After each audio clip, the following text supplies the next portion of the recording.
the critical mistake that most chronic back pain sufferers make when they're trying to apply exercise is not viewing exercise from a pain perspective. And what happens is you let ego, the history, your knowledge of exercise and what you think you can and cannot do be the leading force in the choices that you make in the gym. The goal at this point in this third step is to build resilience back in the body, not just tolerance. We're building tolerance. You're back to hiking longer. You're back to swinging a golf club. You're back to kayaking or doing long road trips. You're back to that. But you're still hitting limitations, right? There's still a healing process going on, which is where we have to build resilience in these now pain-free tissues. And this is a process. You can't just jump back into deadlifts. You can't just jump back into squats and lunges. And that was a big mistake that I kept making. I thought, okay, I feel better. I'm like, 90% better. There's still some things that kind of irritate me a little bit if I do them enough, which is normal. I must be okay to get back to doing what I used to do. And that's what kept me back in this weird cycle that actually started bringing my pain back. So at this point in the process, I had to let go of this idea of how can I make my body look better? How can I get stronger? How can I, lose weight? All the normal, exercise perspective things. And I had to start asking myself the question, how is this going to take me to the next step in what I'm trying to do? Which requires you to understand your specific pain amplifiers, your specific pain profile, which for my specific pain profile, it was the fear around certain movements, the fear around bending, the fear around twisting, what I allowed influencers to feed into my spirit and make me at the depth of my heart believe about my body and how broken and fragile I was. So it wasn't about, again, oh, you're at this point, you got to be doing this exercise, you got to be bending your low back. You have to be touching your toes. It's not about that. It's not about that. You have to, yes, you might use those things at a certain time, but you have to understand the ins and outs of your own pain profile. I talk about this all the time, which is why one-on-one coaching is so powerful, because you're not just focusing on generic exercises for a generic person. You're focusing on exercises from a pain perspective that fit a very unique individual such as yourself. And I'll finish with this. This is what you really need to understand when it comes to using exercise to get out of pain. One, you've got to trust the process and trust that it's not just going to be time in the gym, specific exercises that get you out of pain. It's going to actually be golfing. It's going to actually be playing tennis. It's going to be long road trips. It's going to be wrestling with your kids. It's going to be gardening. It's going to be doing the things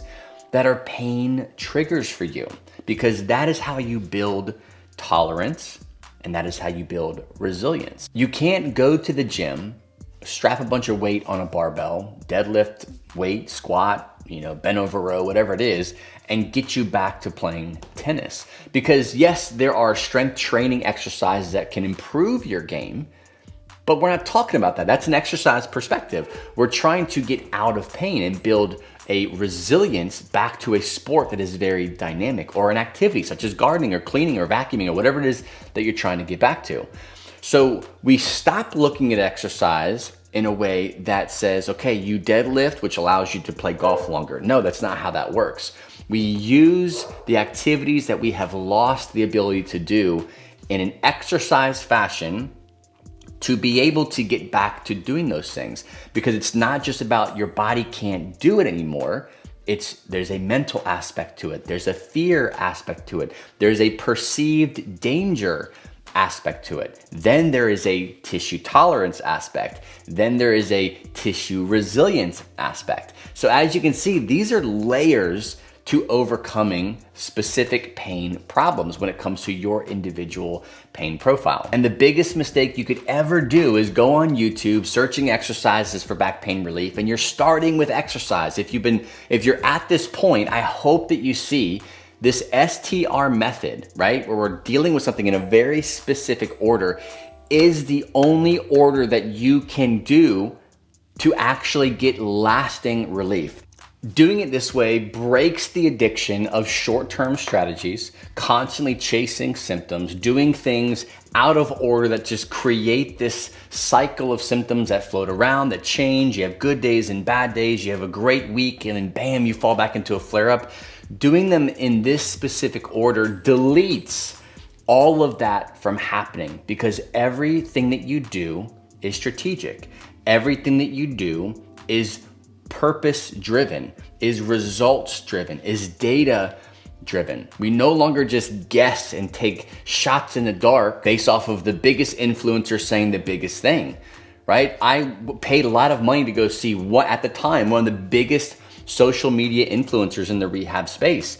And he gave me zero advice that I could actually take home and use to get results. It was the same old thing, which is what's so frustrating about the internet and this message that I've been trying to get across from people for so many years. The amount of followers, the amount of likes and shares means nothing when it comes to actually getting relief. Because at the end of the day, what matters most is your unique pain profile.